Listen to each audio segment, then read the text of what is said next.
तरीका होगा। पुराना तरीका क्या है, बच्चा जन्म लेते ही कस्टमर बन जाता है।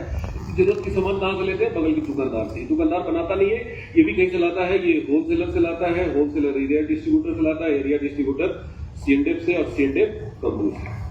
मान लीजिए मार्कर है, इसको बनाने में 80 पैसा खर्च हुआ, 20 पैसा मुनाफा रख के कंपनी ने 1 रुपये में लॉन्च किया। ये 10 पैसा लेता है और ये भी 10 पैसा लेता है, ये भी 10 पैसा लेता है और ये भी 10 पैसा लेता है।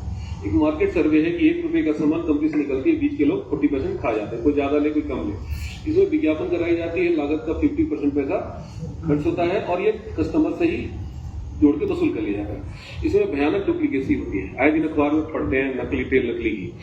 आज से तकरीबन 100 साल पहले कनाडा के शास्त्री ने रिसर्च किया, 3 भाग में बांट दिया। नंबर 1 पे कस्टमर, नंबर 2 पे कंपनी, बीच के लोगों को नंबर 3 पे रखा गया। कस्टमर को नंबर 1 पे क्यों रखा गया? दुनिया में हर चीज का संगठन है, बैंकर्स, टीचर्स, रेल एम्प्लॉय।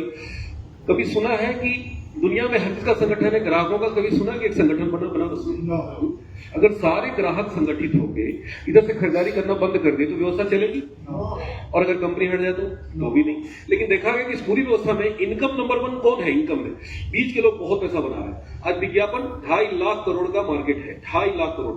ये जो बीच के लोग हैं सालाना 7.5 लाख करोड़ रुपया बना रहे हैं। ये सारा पैसा किसका है? कस्टमर का। कंपनी चल गई तो ये भी नंबर 1, लेकिन जिसकी वजह से सारे लोग नंबर 1 है, क्या इनकम में इसका कोई नंबर है? 0। देखा गया कनाडा के शास्त्रियों ने देखा कि इस पूरी व्यवस्था का हीरो है कस्टमर। मेहनत करता है, मजदूरी करता है, समय बेचता है, श्रम बेचता है, पैसा को पैदा कौन कर रहा है? लेकिन उसके पैसे से जो लाभ उत्पन्न हो रहा है कोई और लेके जा रहा है। तो कस्टमर के साथ बहुत बड़ी नाइंसाफी हो रही है। एक किसान खेत में अनाज बोए, मेहनत करे, मजदूरी करे, उसको काट के लाए अनाज और खाने पर उस किसान को दे दिया जाए और उसका लाभ कोई और लेके चला जाए, बताइए वो किसान बर्दाश्त करेगा? लेकिन इस कस्टमर के साथ कुछ वैसा ही हो रहा है। तो कहीं ना कहीं देखा गया कि इस पूरी व्यवस्था का हीरो है कस्टमर। मेहनत करता है, मजदूरी करता है, समय बेचता है, श्रम बेचता है, पैसा को पैदा कौन कर रहा है? कस्टमर। लेकिन उसके पैसे से जो लाभ उत्पन्न हो रहा है कोई और लेके जा रहा है। इस ग्राहक के साथ बहुत बड़ी नाइंसाफी है। इस बीच का जो व्यवस्था पे जो प्रॉफिट उत्पन्न हो रहा है, उस लाभ का हकदार ये है, ये इसको मिलना चाहिए। ये बीच वाले को किस बात का पैसा मिलता है? तो कनाडा के साथियों ने इसी व्यवस्था को ठीक करने के लिए उन्होंने कहा कि इस व्यवस्था में जो लाभ उत्पन्न हो रहा है इसको मिलना चाहिए, लेकिन इस व्यवस्था में संभव नहीं था। क्यों? कस्टमर हटाएंगे बिजनेस चलेगा, कंपनी हटाएंगे बिजनेस नहीं चलेगा। यानी कंपनी और कस्टमर का होना जरूरी है। लेकिन देखा गया कि अगर बीच के लोगों को हटा दिया जाए, डायरेक्ट कस्टमर और कंपनी को जोड़ दिया जाए तो बिजनेस चल सकता है। तो देखा गया कि चल सकता है। इनको जोड़ने के लिए एक सिस्टम इजाद हुआ, इसी को डीएसएम बोलते हैं, इसी को एमएलएम बोलते हैं और इसी को नेटवर्क मार्केटिंग बोलते हैं। और इसी व्यवस्था पे इंडिया में जो कंपनी काम करे उसका नाम है आरसीएम, राइट कॉन्सेप्ट मार्केटिंग। खरीदारी करने का सही तरीका, मार्केटिंग करने का सही तरीका। तो सही तरीका ये है, तो क्या ये तरीका गलत है? गलत नहीं है। किसी को गलत साबित करके खुद को सही साबित नहीं कर सकते। ये पुराना तरीका है, ये बैलगाड़ी के जमाने चली आ रही है, धोती कुर्ता लोग पहनते थे तब से चली आ रही है। आज पूरी दुनिया में सारी व्यवस्थाएं बदल गई। बैलगाड़ी खत्म हो गया, धोती कुर्ता वाले लोग पता नहीं कहां गायब हो गए, सारी व्यवस्था बदल गई। लेकिन ये बैठ करके धंधा करने वाला तरीका आज भी जारी है। लेकिन दुनिया के बड़े बड़े अर्थशास्त्री क्या भविष्यवाणी कर रहे हैं कि आने वाले 20 साल बाद, 25 साल बाद ये व्यवस्था पूरी तरह से भारत से बदलेगी। आज विदेशों में 80% मार्केटिंग एमएलएम से हो रहा है, डायरेक्ट सेलिंग मेथड से। जितना भी विकसित राष्ट्र है, चाहे अमेरिका हो, कनाडा हो, ऑस्ट्रेलिया हो, जापान हो, सारे के सारे देशों में वो विकसित हुए ही है डायरेक्ट सेलिंग की वजह से। और 20% जो है वो बड़े बड़े मॉल में जाते हैं। अभी भारत में मात्र 1% है डीएसएम में, और मॉल में भी लोग घूमने जाते हैं। अब सोचिए 1% मात्र है, आने वाला समय में 80% भारत में आएगा। तो बहुत बड़ा अवसर है। अब बात करते हैं आरसीएम की। यहाँ पे 1 रुपए का सामान कंपनी 1.45 में देती है। यहाँ 1 रुपए का सामान कितने मिल रहा था? 1.90। तो यहाँ 1 का सामान 1.45। पहला फायदा क्या हो गया? सामान सस्ता हुआ। सस्ता क्यों हो गया? बीच के विज्ञापन हमारी कंपनी नहीं कराती। कभी टीवी पे देखा, कभी अखबार में देखा नहीं। यहाँ पे पूरी की पूरी नकली सामान बनाते थे ये, अब ये हट गए, डायरेक्ट कंपनी से आपको मिलेगा तो 100% ओरिजिनल मिलेगा। डायरेक्ट आपको नकली सामान की संभावना खत्म हो जाती है। अब यहां पे हमारे पिताजी खरीदे, पिताजी के पिताजी खरीदे, हम लोग भी खरीदते आ रहे हैं, क्या मिला? 0। लेकिन हमारी कंपनी आपसे ई-केवाईसी मांगती है। जैसे ही केवाईसी ओके होता है, कस्टमर से बन जाते हैं डिस्ट्रीब्यूटर। अब आपने जो 1.45 पे किया, ये डायरेक्ट आ गया कंपनी के पास। कंपनी पहले 1 रुपया कंपनी को मिलता था। कंपनी कहती है कि आज भी हमको 1 रुपया से मतलब है, ये 20 पैसा इसी में मुनाफा शामिल है।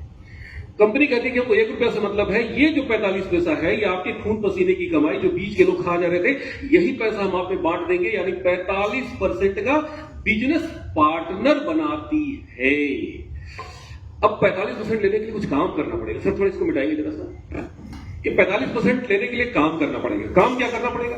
हमारी कंपनी कहती है use the product and use the product, use the product, use the product. हमारी कंपनी कहती है कि आप अपना घर का सामान हमारे यहां से ले जाइए, हमारा प्रोडक्ट इस्तेमाल करिए और अच्छा लगे तो लोगों को बताइए।